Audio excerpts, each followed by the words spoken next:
नमस्कार दोस्तों।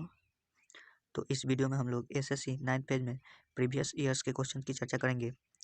एसएससी में जो क्वेश्चन पूछे जाते हैं, एसएससी 9th पेज में जो एमटीएस के प्रश्न पूछे जाते हैं वो एमटीएस लेवल के प्रश्न होते हैं। तो हम लोग जो है 2019 के एमटीएस के प्रीवियस ईयर्स के क्वेश्चन की इस वीडियो में चर्चा करने वाले हैं। तो चलिए वीडियो को शुरू करते हैं।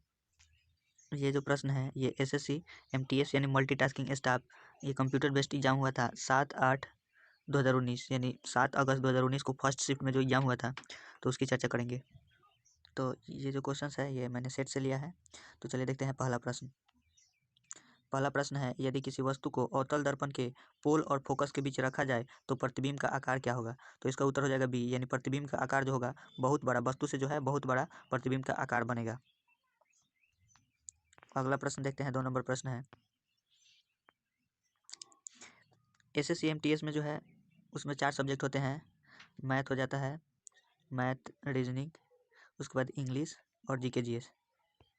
तो मैथ से 25 क्वेश्चन रहता है और रीजनिंग से भी 25 क्वेश्चन, इंग्लिश से भी 25 क्वेश्चन और जीके जीएस से भी 25 क्वेश्चन। ये टोटल मिला के 100 क्वेश्चन होते हैं जो 100 नंबर के होते हैं। और सीएचएसएल में भी यही क्वेश्चन होते हैं लेकिन वो 200 नंबर के होते हैं। और 9th page SSC 9th page का जो एग्जाम होने वाला है तो उसमें भी यही 25-25 क्वेश्चन और इसी लेवल के एमटीएस के जो पोस्ट हैं वो इसी लेवल के क्वेश्चन होते हैं और इसी पैटर्न पे होते हैं। तो चलिए सेकेंड नंबर क्वेश्चन देखते हैं। सेकंड नंबर क्वेश्चन दिया गया है कि गुरु नानक देव का जन्म कहाँ हुआ था? तो इसका उत्तर हो जाएगा सी, यानी तालवंडी में हुआ था गुरु नानक देव का जन्म। गुरु नानक देव का जन्म जो हुआ था वो 15 अप्रैल और 1469 15 अप्रैल 1469 में तालवंडी, जो कि वर्तमान में पाकिस्तान में स्थित है, तो यहीं पे गुरु नानक देव का जन्म हुआ था, जो कि सिख जो है सिख के प्रथम गुरु थे। अगला प्रश्न देखते हैं। 3 नंबर प्रश्न दिया गया है, निम्नलिखित में से कौन एक भारतीय बहुराष्ट्रीय कंपनी नहीं है? कि इनमें से कौन सा जो है भारत का बहुराष्ट्रीय यानी कि अलग अलग देशों में काम करने वाली कंपनी? तो इसका उत्तर हो जाएगा बी, यूनिलीवर जो है ये कंपनी है, इंग्लैंड की कंपनी है, इसका मुख्यालय लंदन में है। और ये कंपनी जो है ये इंडिया की नहीं है और बहुराष्ट्रीय मल्टी नेशन जो है कंपनी भी नहीं है। ये महिंद्रा इंडिया की ही है, ये सब जो है इंडिया की कंपनी है। अगला प्रश्न देखते हैं 4 नंबर। तो 4 नंबर प्रश्न दिया गया है कि राष्ट्रीय खाद्य अधिनियम किस वर्ष लागू किया गया था? तो इसका उत्तर हो जाएगा बी, 2013 में जो है राष्ट्रीय खाद्य अधिनियम को लागू किया गया था। 5 नंबर प्रश्न देखते हैं। 5 नंबर प्रश्न दिया गया है कि निम्नलिखित में से किस राज्य में हम्पी नृत्य नृत्य महोत्सव मनाया जाता है? तो इसका उत्तर हो जाएगा सी, कर्नाटक में हम्पी नृत्य मनाया जाता है। हम्पी नृत्य महोत्सव, हम्पी जो है ये कर्नाटक में ही स्थित है। जो विजयनगर साम्राज्य थी उसकी राजधानी भी हम्पी थी। तो अगला प्रश्न देखते हैं 6 नंबर। अगला प्रश्न दिया गया है कि भारत के किस राज्य में प्रत्येक घर में छत पर वर्षा जल संचरण बनाना अनिवार्य कर दिया है? तो इसका उत्तर हो जाएगा सी, तमिलनाडु। यानी कि प्रत्येक राज्य के छत पे जो है प्रत्येक घर के छत पे वर्षा जल के लिए उसका संचरण जो है बनाना पड़ेगा। ये तमिलनाडु हो जाएगा इसका उत्तर। अगला प्रश्न देखते हैं। अगला प्रश्न 7 नंबर दिया गया है। 7 नंबर प्रश्न है, माता पिता के क्रोमोजोम का कौन सा संयोजन बालिका शिशु के लिए जिम्मेवार है? यानी कि किस संयोजन से जो है लड़की पैदा होती है? तो इसका उत्तर हो जाएगा बी, यानी XX। जैसे माता में XX होता है और पिता में XY होता है, तो अगर ये दोनों में से XX मिलती है तो ये गर्ल पैदा होती है और एक में X और पिता में Y मिलता है तो इससे लड़का पैदा होता है। अगला प्रश्न देखते हैं। 8 नंबर प्रश्न दिया गया है कि जून 2019 में भारत के युवा मामले एवं खेल मंत्री कौन थे? तो युवा मामले और खेल मंत्री जो थे वो पहले किरण रिजिजू थे, लेकिन वर्तमान में ये चेंज हो गए हैं। वर्तमान में अनुराग ठाकुर जो है ये युवा मामले और खेल मंत्री नियुक्त किए गए हैं। अगला प्रश्न देखते हैं। अगला प्रश्न 9 नंबर दिया गया है, निम्नलिखित में से कौन सा खाद्य पदार्थों के वक्रीति गंधिता यानी वासीपन का कारण है? तो इसका उत्तर हो जाएगा ए, ऑक्सीजन। ऑक्सीजन से संपर्क में आने के कारण जो है खाना बासी हो जाता है। अगला प्रश्न देखते हैं। 10 नंबर प्रश्न दिया गया है, the room on the roof उपन्यास के लेखक निम्नलिखित में से कौन है? तो the room on the roof ये पुस्तक जो है ये उपन्यास है एक, जो कि रस्किल बॉन्ड के द्वारा लिखा गया था। इसका उत्तर हो जाएगा ए, रस्किल बॉन्ड। और इस बुक का जो है प्रकाशन सबसे पहले 1956 में किया गया था, तो ये भी ध्यान रखना है। अगला प्रश्न देखते हैं 11 नंबर। 11 नंबर दिया गया है कि ओजोन परत के क्षय के लिए निम्नलिखित में से कौन सा कारक जिम्मेवार है? तो इसका उत्तर हो जाएगा बी, क्लोरोफ्लोरोकार्बन। क्लोरोफ्लोरोकार्बन जो है ये ओजोन क्षरण के लिए जिम्मेवार कारक है। इसका जो है सूत्र होता है CFC और इसी को जो है फ्रेयॉन गैस बोला जाता है। तो अगला प्रश्न देखते हैं। 12 नंबर प्रश्न दिया गया है कि अरुंधति राय को निम्नलिखित में से कौन सा अंतर्राष्ट्रीय पुरस्कार मिला है। तो इसका उत्तर हो जाएगा डी, मान बुकर जो है ये अरुंधति राय को दिया गया है। नेक्स्ट क्वेश्चन देखते हैं, 13 नंबर क्वेश्चन दिया गया है,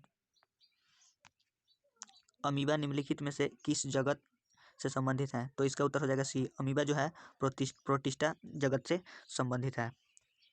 अगला प्रश्न देखते हैं, 14 नंबर प्रश्न दिया गया है,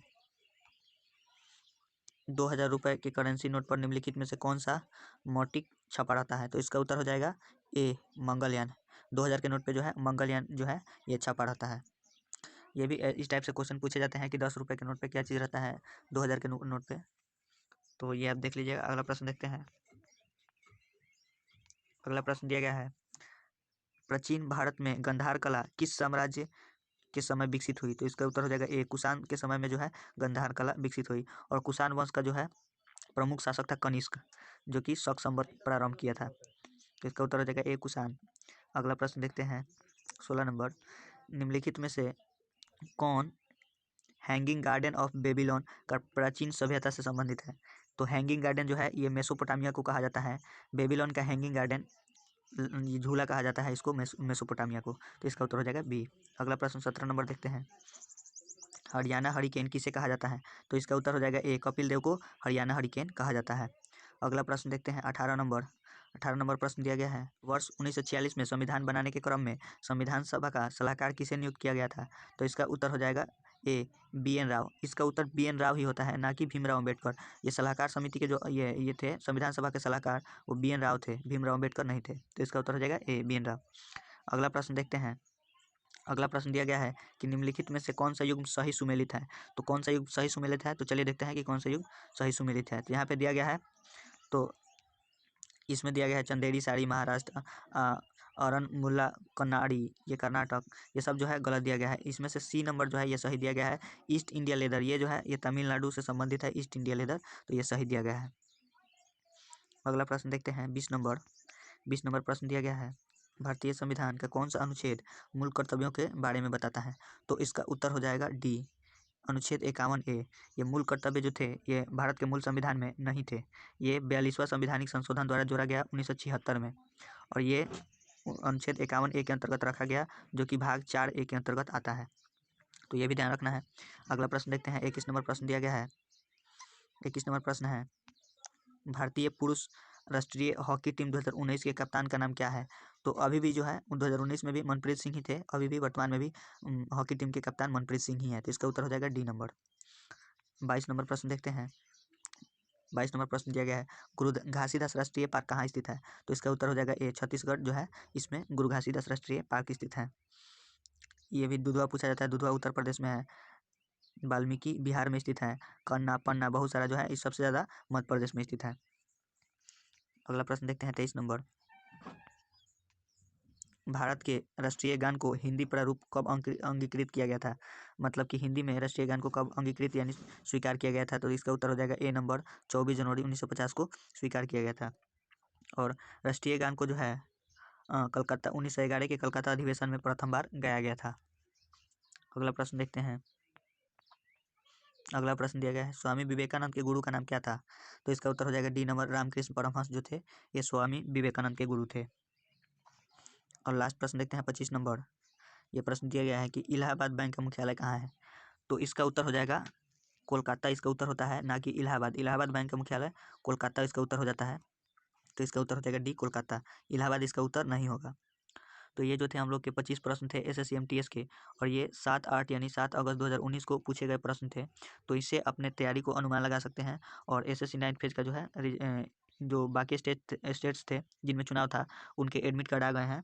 तो आप देखिए, और वीडियो अच्छा लगा तो लाइक कीजिए, और ऐसे ही वीडियोज़ के लिए चैनल को सब्सक्राइब कीजिए। Thank you.